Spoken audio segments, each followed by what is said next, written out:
with another regeneration always just around the corner. These are the actors who should really try out for a role in the TARDIS. At last I know where I'm going. Where I've always been going. Home. Welcome to WatchMojo.com, and today we're counting down our picks for the top 10 actors who should play Doctor Who. You're f***ing right, I've got a problem! Excuse me, I am trying to concentrate over here. And will you watch your ruddy language? My ears are not a toilet. For this list, we've looked at any actor who hasn't yet played the title character in Doctor Who, and selected those that we feel would play the role best. I'm taking a shortcut before. Number 10. Tom Hiddleston. See you in hell, monster.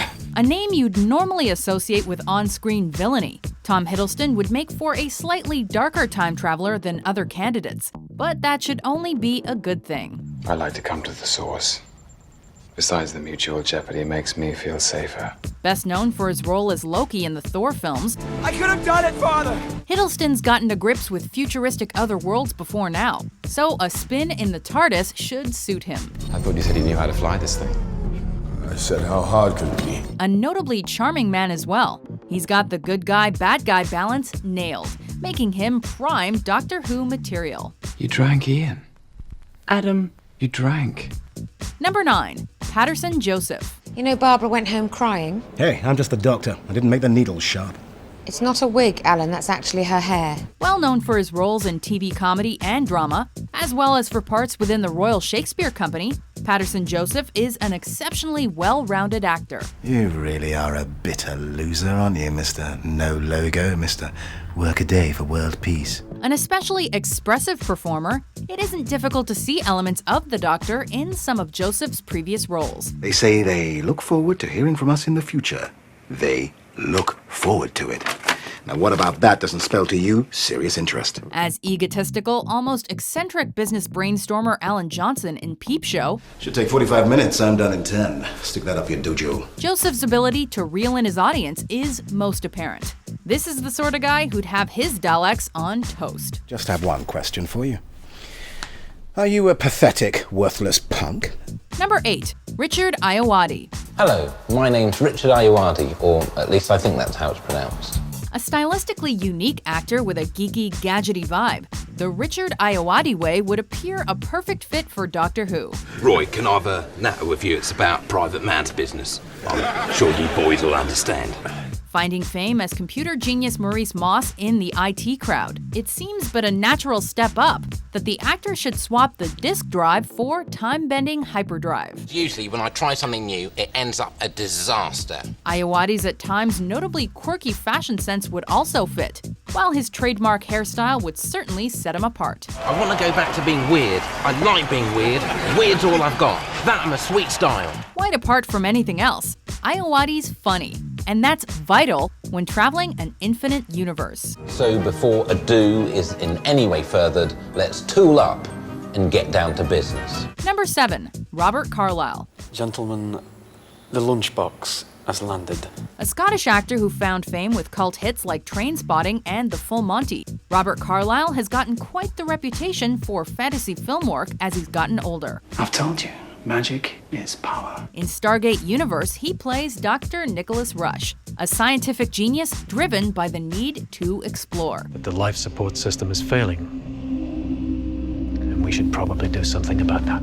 While in Once Upon a Time, he plays Rumpelstiltskin, an admittedly evil character, but a magical match for anybody nonetheless. For a man who's running out of time, you don't seem to be in much of a hurry. Combine elements of each of those roles and sprinkle Carlyle's class into the proceedings, and bingo.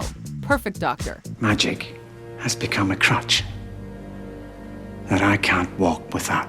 Number 6. Tilda Swinton. Same person. No difference at all. With the Doctor never having been female before, some fans are sure to view Tilda Swinton's credentials for the role with skepticism. If I were a man, You. However, credentials she does have, and in abundance. nothing thicker than a knife's blade separates melancholy from happiness. Well known for succeeding in both mainstream cinema and art house roles, Swinton has an undeniably unique style. If it's a war Aslan wants, it's a war he shall get. She's cruel in the Chronicles of Narnia, quirky in the Grand Budapest Hotel, and she's confused gender roles before now with Orlando. They're not like us, fellows. Swinton's appointment would raise eyebrows, but the applause it'd earn would raise the roof. I suppose you're not a total loss then? Number 5. Ben Kingsley. If you've ever wondered where your dreams come from, you look around. A major player in the Hollywood game. Should Doctor Who producers ever cast Oscar winner Ben Kingsley in their lead role, then the phrase stroke of genius could well flitter through reviews. The list is life. An enigmatic Englishman in himself, Kingsley could be made for the role. I'm sorry. He's broken. No. He's not. He's got a commanding style, a distinctive voice, a wide range. Does that surprise you? Plus, his baldness would serve as a playful nod back to the Christopher Eccleston era. I want to change their minds, not kill them for weaknesses we all possess. A sonic screwdriver would fit just perfectly in Ben Kingsley's back pocket. Happy endings only happen in the movies. Number 4. Rupert Grint. Oh, bloody hell, here we go. If ever there's a stage on which Ron Weasley could step out from Harry Potter's shadow, then it's this one. If we die for them, Harry, I'm gonna kill you! Best known for playing the boy wizard's best mate. Since Hogwarts, Rupert Grint has stylized himself as both uber trendy and fairly mysterious. So is that your real hair color, or you just dye it that way? Who wants to know? An achievement in itself, considering the mega mainstream nature of the Potter films. Grint would bring grandeur to the Doctor Who role, but also edginess. Give us your number. Just, if we do decide to go, give you a shout something. With titles like Cherry Bomb and CBGB already in his back catalog, Grint's Doctor would be brilliantly down with the kids. I'm impressed with the youth of Cleveland. Oh, you shouldn't be. Why not? A lot of losers.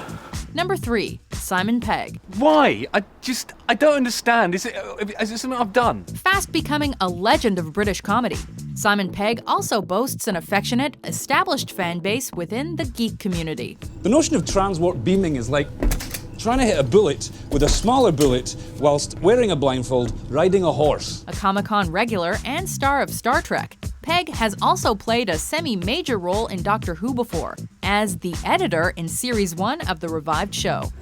You're no fun. Let me out of these manacles, you'll find out how much fun I am. Oh, he's tough, isn't he? A villain then, an older, wiser, probably wackier Pegg could make a perfect hero now. As Bertrand Russell once said, the only thing that will redeem mankind is cooperation. I think we can all appreciate the relevance of that now. The actor has routinely ruled himself out for each regeneration, however, but here's hoping he rules himself in for the next one. Well, you'll never get your hands on it. I'll die first. Die all you like. I don't need you. I've got the key. Number 2, Rowan Atkinson. Brace yourself. An undisputed champion of British TV and comedy. Many have been scratching their heads as to why Rowan Atkinson doesn't already have Doctor Who listed on his filmography. Ayoade started talking to yourself, I see. Yes, it's the only way I can be sure of intelligent conversation. Combine the chaotic Johnny English with the era-hopping Blackadder with the sensationally slapstick Mr. Bean, and surely, somewhere, somehow, you get a Time Lord. I shall call you my lord, my lord. I like the cut of your jib, young fellow, me lad. Want more proof that he'd be a good doctor? Check out his parody in the sketch for the UK charity Comic Relief. Naturally, I anticipated your journey back in time, and so I travelled slightly further back and bribed the architect first. As Doctor Who, Atkinson would likely laugh in the face of danger, and if he doesn't, then we would. I'm intrigued, Simon. How exactly were you going to administer it? Before we unveil our number 1 pick, here are some honorable mentions. Don't you understand? The enemy thinks you have the ring. He's going to be looking for you, Pip. They have to get you out of here. I ask for so little. Just let me rule you. And you can have everything that you want. If you could go in a time machine, would you go there? You see, people always say, oh, I'd go here, there and everywhere, but you wouldn't go back. I'd go back and see myself. It's this kind of high-octane stuff that really made me want to become a cop. Missing girl found at her apartment. It's adrenaline pinching. Number 1, Martin Freeman. Come on, Arthur, don't be like that. Well, what am I supposed to be like? Martin Freeman's filmic repertoire gets better by the year. But wouldn't it be grand if he could add Time Lord to his growing list of great parts? I can't just go running off into the blue. I am a Baggins of Bag End. The star of The Hobbit might have a better chance than most of getting cast as well. Glad to see you've pulled, Sherlock, what with murderers running riot at my wedding. He's already familiar with the Doctor Who crew through his work alongside Stephen Moffat on Sherlock. That's how you get your kicks, isn't it? You risk your life to prove you're clever. Why would I do that?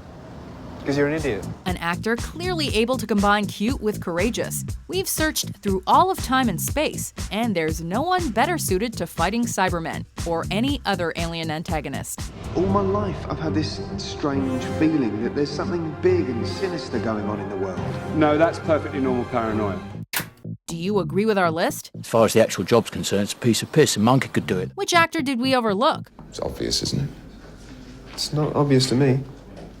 Dear God, what is it like in your funny little brains? It must be so boring. For more time-traveling top 10s published every day, be sure to subscribe to WatchMojo.com. You'd think for one moment that I would fall for such a steaming pile of old baloney.